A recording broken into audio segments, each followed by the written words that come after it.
வணக்கம். தமிழகத்தில் சூரிய காற்றுடன் கூடிய கனமழை பார்த்தீங்கன்னா வெளுத்து வாங்க போகுது அப்படின்ற மாதிரி வானிலை மையம் பார்த்தீங்கன்னா தெரிவிச்சிருக்காங்க.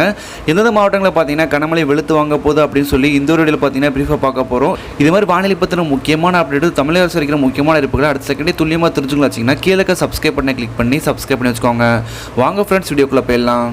தமிழகத்தில் சூரிய காற்றுடன் வெளுத்து வாங்க போகும் கனமழை வானிலை ஆய்வு மையம் எச்சரிக்கை. சென்னை வானிலை ஆய்வு மையம் இன்று வெளியிட்டுள்ள அறிக்கையில் தென்னிந்திய பகுதியில் மேல் வளிமண்டலத்தின் கீழடுக்குகளில் கிழக்கு திசை காற்றும் மேற்கு திசை காற்றும் சந்திக்கும் பகுதியின் நிலவி வருகிறது.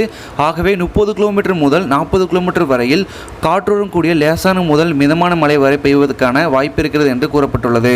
அதோடு ஈரோடு, நீலகிரி, கோவை, தேனி, திண்டுக்கல், தென்காசி, திருநெல்வேலி போன்ற மாவட்டங்களில் ஒரு பகுதிகளில் கனமழை பெய்வதற்கான வாய்ப்பு உள்ளதாக கூறப்பட்டிருக்கிறது. அதேபோன்று கோவை, நீலகிரி, திண்டுக்கல் போன்ற மாவட்டங்களில் அடுத்த 5 தினங்கள் கனமழை பெய்வதற்கான வாய்ப்பு உள்ளதாக கூறப்பட்டுள்ளது. தேனி, ஈரோடு, திருநெல்வேலி, தென்காசி போன்ற மாவட்டங்களில் இன்று முதல் 4 நாட்களுக்கு கனமழை நீடிக்கும் என்று கூறப்பட்டிருக்கிறது.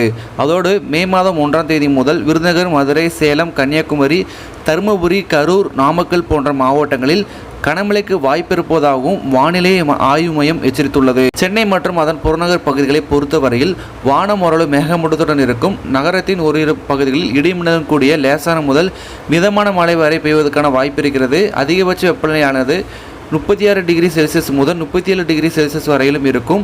குறைந்தபட்ச வெப்பநிலையானது 27 28 டிகிரி செல்சியஸ் என்ற அளவில் இருக்கலாம் என்று சென்னை வானிலை ஆய்வு மையம் கூறியுள்ளது.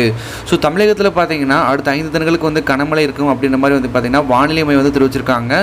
ஸோ இது மாதிரி வானிலை பற்றின முக்கியமான அப்டேட்டும் தமிழக அரசு முக்கியமான இருப்புகள் செகண்ட் துல்லியமாக தெரிஞ்சுக்கலாம் வச்சிங்கன்னா கீழே சப்ஸ்கிரைப் பண்ண கிளிக் பண்ணி சப்ஸ்கிரைப் பண்ணி வச்சுக்கோங்க. அடுத்த ஒரு பதிவு சந்திக்கலாம். வணக்கம்.